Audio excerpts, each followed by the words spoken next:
नमस्कार, आपका स्वागत है भारत होम्योपैथी के YouTube चैनल पर। और आज इस वीडियो में हम बात करेंगे आंवला क्या अस्थमा रोगी खा सकते हैं। ये एक बहुत ही कॉमन सवाल है। जनरली अस्थमा पेशेंट के मन में ये सवाल आता है क्योंकि अक्सर अस्थमा पेशेंट को ये बोला जाता है कि आप खट्टे फल या खट्टी चीज़ें नहीं खा सकते, जैसे दही है, अचार है, आपको बिल्कुल नहीं खाना है। खट्टे फलों की बात करें तो अंगूर, मौसमी और संतरा आपको अक्सर बोला जाता है कि आपको नहीं खाने हैं, लेकिन वहीं आंवला भी खट्टा होता है। ऐसे में अस्थमा पेशेंट के मन में ये रहता है इसे खाएं या ना खाएं। तो आज इस वीडियो में मैं आपको इस सवाल का जवाब तो दूंगा ही, साथ ही कई लोगों को ये भी पता होता है कि आंवला खाना है, बहुत बेहतरीन होता है, लेकिन किस तरीके से खाना है ये नहीं पता होता। तो इस वीडियो को एंड तक देखिएगा क्योंकि इस वीडियो में ये सारी जानकारी आपको मिलने वाली है। तो चलिए सबसे पहले ये समझते हैं आपको आंवला खाना है या नहीं खाना।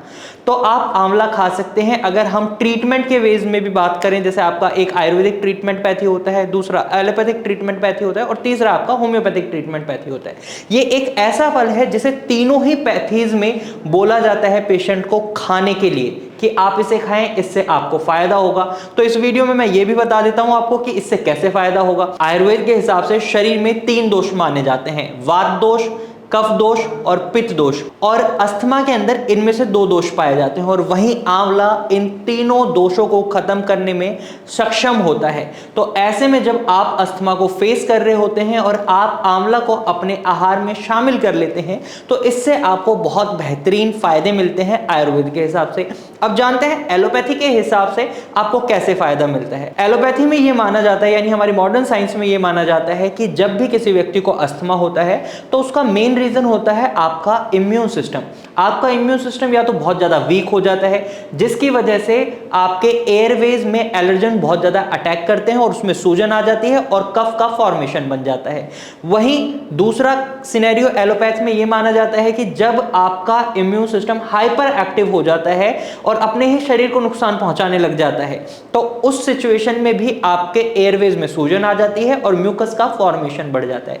वहीं आंवला के अंदर आपको कुछ ऐसी प्रॉपर्टीज मिलती हैं जो एंटी इंफ्लेमेटरी तो है, साथ ही साथ ये आपके इम्यून सिस्टम को बूस्ट करने में बहुत कैपेबल होते हैं, आपके इम्यून सिस्टम को अच्छा बनाती हैं। अगर आपका इम्यून सिस्टम वीक है तो उसको स्ट्रॉन्ग करती हैं, वहीं अगर आपका इम्यून सिस्टम हाइपर एक्टिव है तो ये आपके इम्यून सिस्टम को मॉडरेट करने में भी मदद करती है।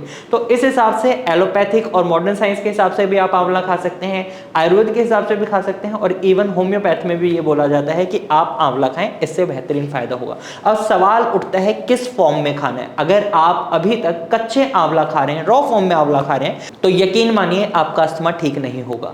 इससे हो सकता है आपका अस्थमा और बढ़े क्योंकि सर्दियों का मौसम आने वाला है। तो ऐसे में आंवला जो आपके लिए फायदेमंद हो सकता है वो नुकसानदायक भी हो सकता है अगर आप उसे गलत फॉर्म में खा रहे हैं, क्योंकि आंवला की तासीर ठंडी भी होती है जिससे म्यूकस फॉर्मेशन भी बढ़ सकता है और आपको दिक्कतों का सामना भी करना पड़ सकता है। अब यहां पर इसे किस फॉर्म में खाना है ये जानना बहुत जरूरी हो जाता है। तो आप इसे रॉ फॉर्म में बिल्कुल नहीं खा सकते।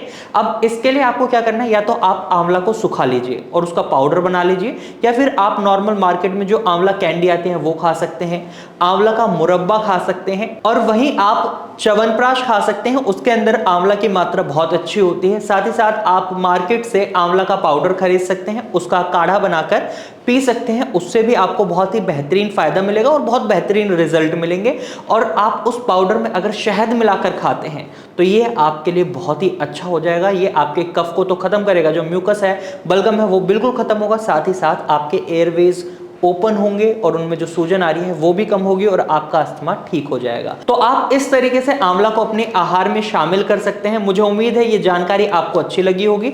अगर आप अस्थमा को फेस कर रहे हैं और इन होम रेमेडीज से आंवला के सेवन से आपको फायदा नहीं पहुंचता तो घबराने की जरूरत नहीं है। हो सकता है आपका अस्थमा बहुत ज्यादा बढ़ चुका है, तो ऐसे में आपको ट्रीटमेंट रिक्वायर्ड होगा। आप भारत होम्योपैथी की डॉक्टर की टीम से कंसल्ट कर सकते हैं। भारत होम्योपैथी में अस्थमा का एक बहुत ही अच्छा इलाज दिया जाता है, बहुत पेशेंट ठीक भी हुए हैं। तो आप भी भारत होम्योपैथी की डॉक्टर की टीम से बात कर सकते हैं। स्क्रीन पर दिए गए नंबर पर आप कॉल कर सकते हैं और भारत होम्योपैथी की डॉक्टर की टीम से एडवाइस ले सकते हैं।